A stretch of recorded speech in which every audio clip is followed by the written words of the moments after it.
Now that we finally have our counter app completely built, what we want to do is build it and deploy it to an actual website so we can view it all across the web anywhere we are. And this is actually incredibly easy to do. The first thing I'm going to show you is how to build your application. You won't actually need to do this when you deploy it because the deploy process will run the build for you, but it's important to understand how the build works. So let's create a new tab down here in our terminal, and all we need to do is run npm run build. So we can just type that out. And this is going to build our application for us. Essentially, it's going to take all of our JavaScript, compile it down into the most minified version. Same thing with our CSS, our HTML, everything in our application is going to get minified and reduced as much as possible to make your site as quick and optimal as it can be. And it's going to put all of this inside of a build folder here, as you can see. If we look at our index, you can see it's completely minified. It's very hard to see what's going on actually because it's entirely minified. All of our JavaScript is in there inline and everything.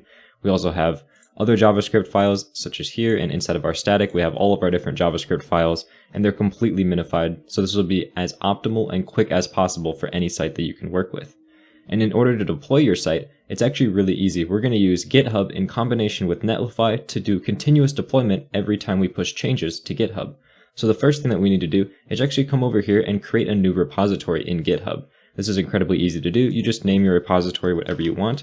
I'm going to call mine Cooking with React, because that's what our application is called, and then you can make it public or private, whatever you want to do. I'm just going to make this private, and then we can hit create repository. This is going to load up create your repository, and what you need to do is, since we already have a repository built over here inside of our Visual Studio Code, we already have Git initialized through create React app. All we need to do is actually add our changes, so we can just type git add with a period. This is going to add all of our changes, and then we can come in here and type git commit -m to give it any message that we want, for example first commit.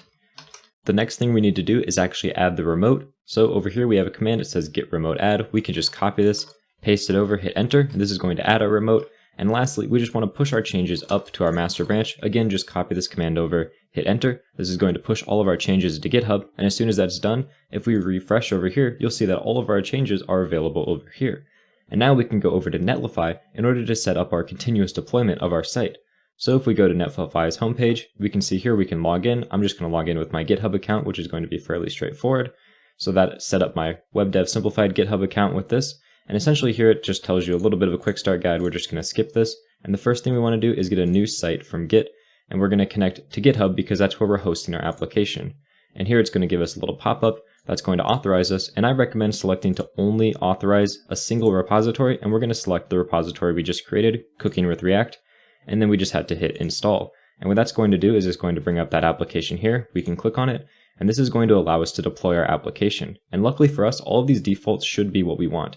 npm run build is going to build our application as we just saw, and it puts it inside this build directory. As you can see on the left here, we have our build directory. So it's saying all of the code inside the build directory is what we want to make our site. And then we can just hit deploy site, and this is going to actually run the code to deploy our site.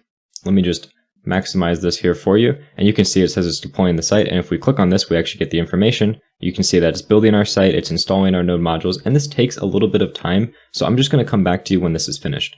And as you can see, our deploy is finished. It says our site is live down here, so we can just come up. You can see there's a preview button, and when we click on that, if I zoom this in a bunch so it's easy to see, you can see that we have our exact same site.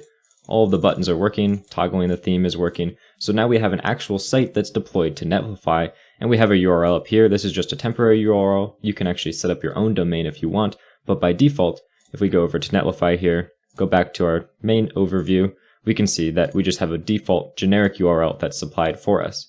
And the best part is every single time we push our code to our master branch, it's going to redeploy our application for us. So let's go back into our code over here. Let's go into our app and let's just change something. For example, let's make it so that our theme starts out as green.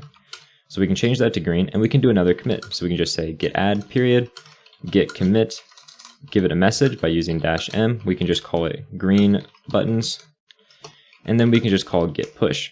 And what this is going to do is going to set up another deploy for us. So now if we come over into our site and we click on deploys, you can see we have a deploy that's in queued for our green buttons changes. And as soon as that's done being run, what's going to happen is our site is going to refresh with those changes. So I'm going to come back to you when that finishes. And there we go. The site was published, as you can see down here. And if we go to our site, and of course I zoom it in, you can see that we now have green buttons by default. And we didn't have to do anything. We just pushed to our GitHub account and it automatically deployed the site for us, which is incredibly useful.